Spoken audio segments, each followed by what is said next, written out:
ನಾನು ಚಿಕ್ಕವನಿದ್ದಾಗ ಈ ಊರನ್ನು ಬಿಟ್ಟು ಬೆಂಗಳೂರಿಗೆ ಹೋಗಿ ಸೇರಿದೆ.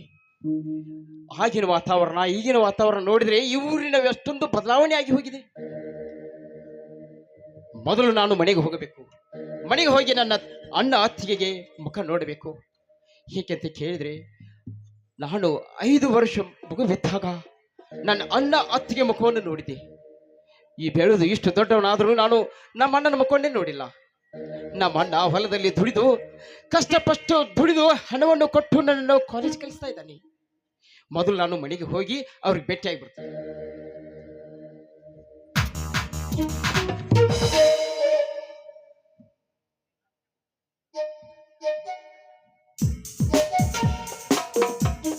Sorry madam. ನೋಡು, ನಂದೇ ತಪ್ಪಾಗೋಯ್ತು. I am sorry. ಅದಿರ್ಲಿ, ನಿಮ್ಮನ್ನ ಎಲ್ಲೋ ನೋಡ್ದಾಗಿದೆಯಲ್ಲ. ಅಲ್ಲ, ನೀವು ನಾನು ಎಲ್ಲಿ ನೋಡಿರ್ಬೇಕು ಸಾಧ್ಯವಿಲ್ಲ ಮೇಡಮ್. ಯಾಕೆಂತ ಕೇಳಿದ್ರಿ, ನಾನು ಈಗ ತಾನೇ ಬೆಂಗಳೂರಿನಿಂದ ಬರ್ತಾ ಇದ್ದೀನಿ. ಹಾ, ನಮ್ಮೂರ ಕಾಲೇಜಿನಲ್ಲಿ ಹಾಡವನ್ನು ಹಾಡಿದವರು ನೀವೇ ತಾನೇ? ಹೌದು, ನಾನೇ ಅವತ್ತು ಕಾಲೇಜಿನಲ್ಲಿ ಹಾಡಿದು. ಹೌದಾ? ನೋಡಿ, ಆ ಹಾಡ ಅಂದ್ರೆ ನಂಗೆ ತುಂಬಾನೇ ಇಷ್ಟ. ಹೋಗ್ಲಿ ಬಿಡಿ ಮೇಡಮ್, ಅದೆಲ್ಲ ವಿಷಯ ಈಗೇಕೆ. ನೀವು ಇದೇ ಊರಿನವ್ರು ತಾನೆ? ಹಾ, ನಾನು ಈ ಊರ ಅಗರ್ಭ ಶ್ರೀಮಾನ್ ಶ್ರೀಕಾಂತ್ ಗೌಡ ತಂಗಿ ಶಿಲ್ಪ ಅಂತ. ಅಂದಾಗೆ ತಾವು ಯಾರು ಅಂತ ಗೊತ್ತಾಗ್ಲಿಲ್ಲ. ನಾನು ಇದೇ ಊರಿನ ಧರ್ಮರಾಜನ ತಮ್ಮ ಕರ್ಮರಾಜ್ ಅಂತ. ನೋಡಿ ಕರ್ಮರಾಜ್, ನಾನು ನಿಮ್ಮನ್ನು ಒಂದ್ ಮಾತು ಕೇಳ್ಬೋದಾ? ಕೇಳಿ ಶಿಲ್ಪ ಅವ್ರೆ, ಅದೇನಂತ ಸಂಕೋಚದಿಂದ ಕೇಳಿ. ನೋಡಿ, ಆ ಹಾಡ ಕೇಳ್ದಾಗಿಂದ್ರ ನಾನು ನಿಮ್ಮನ್ನ ನೀವು ನನ್ನನ್ನು ಮನಸಾರ ಇಷ್ಟಪಡ್ತಾ ಇದ್ದೀನಿ ಅಂತ ಹೇಳ್ತಾ ಇದ್ದೀನಿ. ಅಲ್ಲ ಶಿಲ್ಪ ಅವ್ರಿ, ಏನ್ ಹೇಳ್ತಾ ಇದ್ರಿ ನೀವು? ಆಕಾಶ, ನಾನು ಭೂಮಿ. ಆಕಾಶ ಭೂಮಿ ಒಂದಾಗಲು ಸಾಧ್ಯವೇ? ಅದೆಂದಿಗೂ ಸಾಧ್ಯವಿಲ್ಲ ಶಿಲ್ಪ ಅವ್ರೆ, ಅದೆಂದಿಗೂ ಸಾಧ್ಯವಿಲ್ಲ. ನೋಡಿ, ಈ ಪ್ರೀತಿಗೆ ಬಡತನ ಸಿರಿತನ ಯಾವುದೂ ಇಲ್ಲ. ನನ್ನ ಮನಸ್ಸು ನಿಮ್ಮ ಮನಸ್ಸು ಸೇರಿದ್ರೆ ಅಲ್ವಾ? ನೋಡಿ ಶಿಲ್ಪ ಅವ್ರಿ, ನೀವು ಅಗ್ರಭ ಶ್ರೀಮಂತರು, ನಾನು ಬಡವ.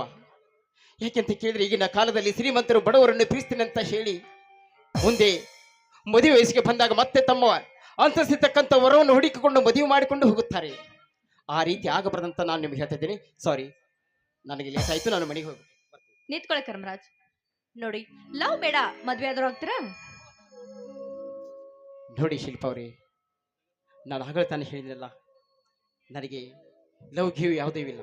ಯಾಕೆಂದ್ರೆ ನಾನೊಬ್ಬ ಬಡವ. ನಾನು ಇನ್ನೂ ಓದಬೇಕು. ಓದಿ ನಾನು ಒಂದು ನೌಕರಿ ಹಿಡಿದುಕೊಂಡು ನನ್ನ ಕಾಲ ಮೇಲೆ ನಿಂತು ಮೇಲೆ ನಾನು ಮದುವೆ ಅಂತ ಹೇಳಿ ಅಲ್ಲಿವರೆಗೆ ನಾನು ವಿಚಾರ ಮಾಡಿದ್ದೀನಿ.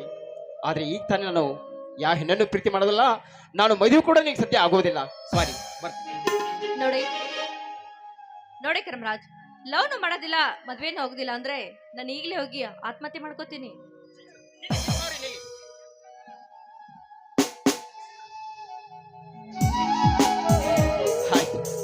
ನೀವು ನನ್ನ ಮೇಲೆ ಎಷ್ಟೊಂದು ಪ್ರೀತಿ ಇಟ್ಟಿದ್ದೀರ ಅಂದ್ಮೇಲೆ ನಾನು ನಿಮ್ಮನ್ನು ನಿಜವಾಗಿ ಖಂಡಿತವಾಗಿ ಲವ್ ಮಾಡ್ತಾ ಇದ್ದೀನಿ. ಹೌದಾ? ತುಂಬಾನೇ ಖುಷಿ ಆಯ್ತು. ನೋಡಿ, ಗುಣಗಳು ಕೂಡಿದರೆ ಗುಲಾಬಿ ಅಂತೆ, ಮನಸ್ಸು ಕೂಡಿದರೆ ಮಲ್ಲಿಗೆ ಅಂತೆ. ನಿಮ್ಮ ಪ್ರೀತಿ ಒಂದಾದ ಮೇಲೆ ಮತ್ತೆ ಹಾಡಿ ಒಂದು ಪ್ರೇಮಿಗಿದ್ದೆ.